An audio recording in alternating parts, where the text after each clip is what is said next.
So last Sunday, we actually didn't go to church at Paris Hill or North Paris either. We were all stuck at home with COVID, so we had a good time of it last week. When we're stuck at home, our habit is on a Sunday, if we can't go out to church, we find a church service to live stream. And one of my favorite things to do is, well, not live stream, but when my younger brother was the pastor in Cape Elizabeth, they always put their services on YouTube. And so we'll see what time of the year it is, and we'll go to that same time of the year from 8 years ago and pick one of his church services, so I get to hear my little brother preach, which I always enjoy hearing him preach.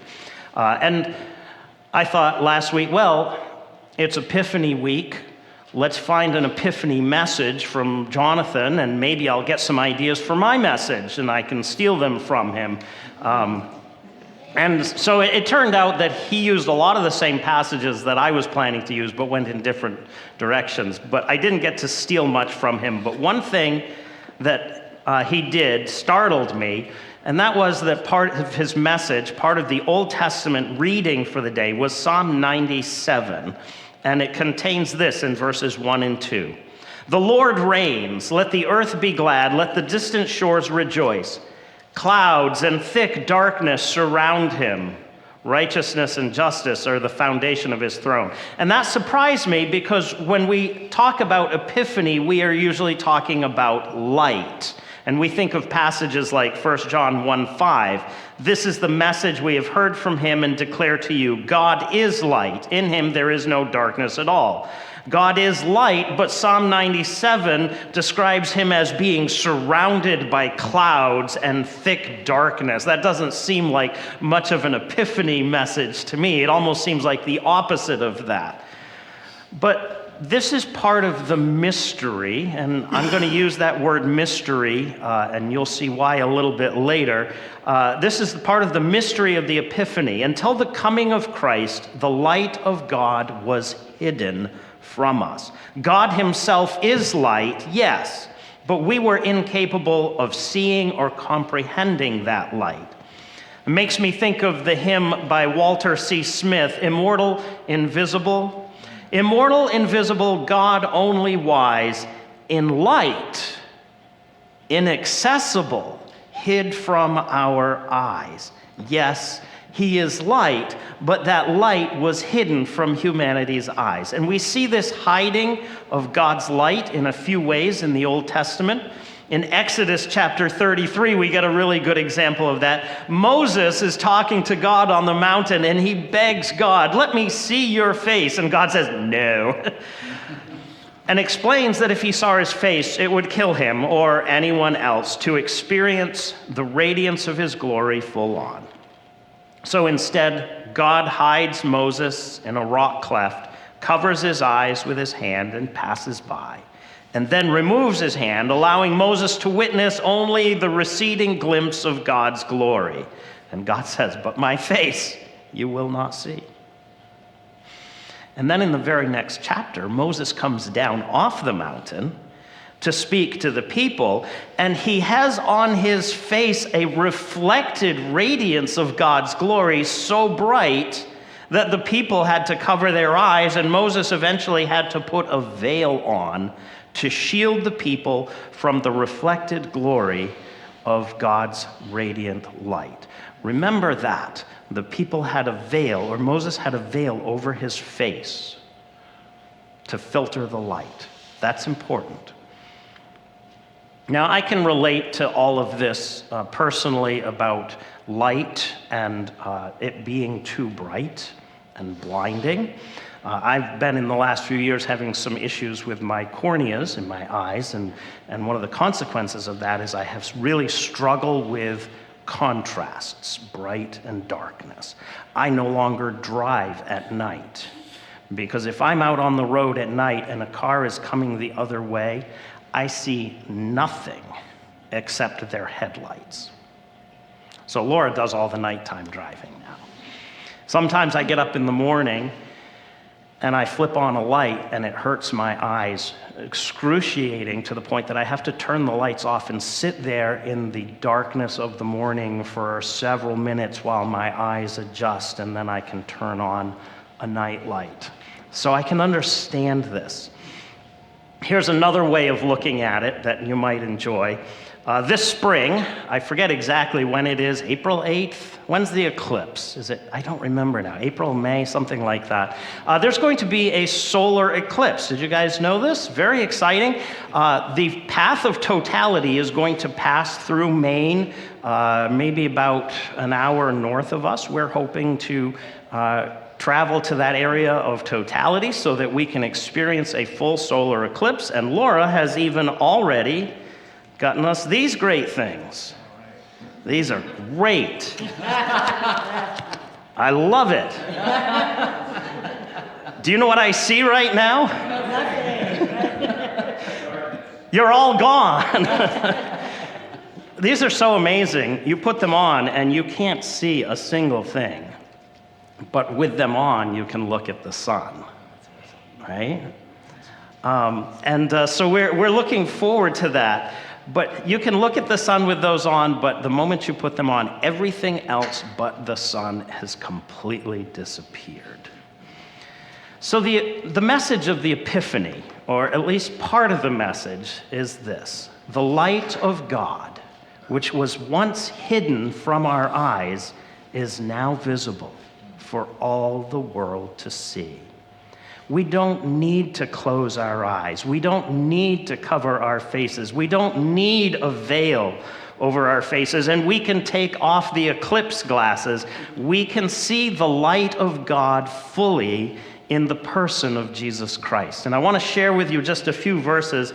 The first one is this, John chapter 1, verses 4 and 5, which say this: "In him was life, and that life was the light of all mankind. The light shines in the darkness, and the darkness has not overcome or understood it." Verse 14 of the same chapter: "The Word became flesh and made his dwelling among us. We have seen his glory, the glory of the one and only Son who came from the Father, full of grace and truth." Not like Moses, who had to have his face covered. We have seen full on the glory of God, full of grace and truth, in the person of Jesus Christ. Hebrews chapter 1, verse 3. "The Son is the radiance of God's glory and the exact representation of his being." When we look at Christ, we are looking at the glory and the radiance of God the Father unveiled. Colossians chapter 1, verse 15. "The Son is the image of the invisible God, the firstborn over all creation." Verse 19 of the same chapter: "For God was pleased to have all his fullness dwell in him." When we look at Jesus, we see the glory of God. One of my favorites, 2 Corinthians chapter 3. Verse 18. It says this: "And we all, with unveiled faces, contemplate or look upon the Lord's glory and are being transformed into his image with ever-increasing glory, which comes from the Lord, who is the Spirit." That's a direct reference to Moses, that unveiling part, and if you looked a couple verses back, you would see that it talks about Moses and the veiling of the face. But Paul says in 2 Corinthians, now we with unveiled faces, we look directly at Jesus. We see the light. And by that light, we are transformed. Rip off the eclipse glasses is the message. To use a very old pun, I'm sorry, don't stare at the sun, S-U-N, but stare fully at the Son, S-O-N. In staring at him, you will see the mystery of God's glory and light and be transformed by it. It's why we are told in Hebrews, fix your eyes on Jesus. Stare into the light. Now, This is different from the Old Testament, and it's different from how we often think about light. In the Old Testament, they were told, hey, don't look at the light. And that kind of makes sense, because what is a light for? Well, if I have a flashlight with me, and I didn't bring one this morning, but if I had a flashlight, how would I use the flashlight? Would I turn it on and aim it at my eyes? The purpose of the flashlight is not for you to look at the light. The purpose is for you to aim it where you're going so that you can see where to go. But with the arrival of Jesus, we're told to look at the light, fix our eyes on the light. Why? Because not only is Jesus the light, he is also the path. I am the way, Jesus says. Look at the light and you see the path, because he is the path. We fix our eyes on him, the light of the world, come into the world. Silly story, because I have to tell silly stories when I come here. It's part of the rules, I think. This year, for Christmas, some friends of ours gave us a game that we'd never seen before. It's called Telestrations. Have any of you seen Telestrations? You guys have seen? Yes, okay. Anyone else? Okay, so let me just very quickly explain the game. You have a pad, which is kind of a whiteboard material, and you have a whiteboard eraser, dry erase eraser, and you have cards with words on them. And somebody rolls the dice, and then you pick the word that you're going to do, and the first person in their pad writes the word, and then they pass it to the second person. And the second person takes the pad, looks at the word, flips the page, and draws a picture of the word on the first page. Then they pass it to the next person, and the next person looks at the picture they've drawn and tries to guess what that's a picture of, flips the page and writes their guess, and then passes it to the next person, who then draws a picture of the word they have received. So if you've played the game Telephone, where you do this just with words whispered around a circle, it's the same idea, except you're drawing pictures of it. And it is hilarious.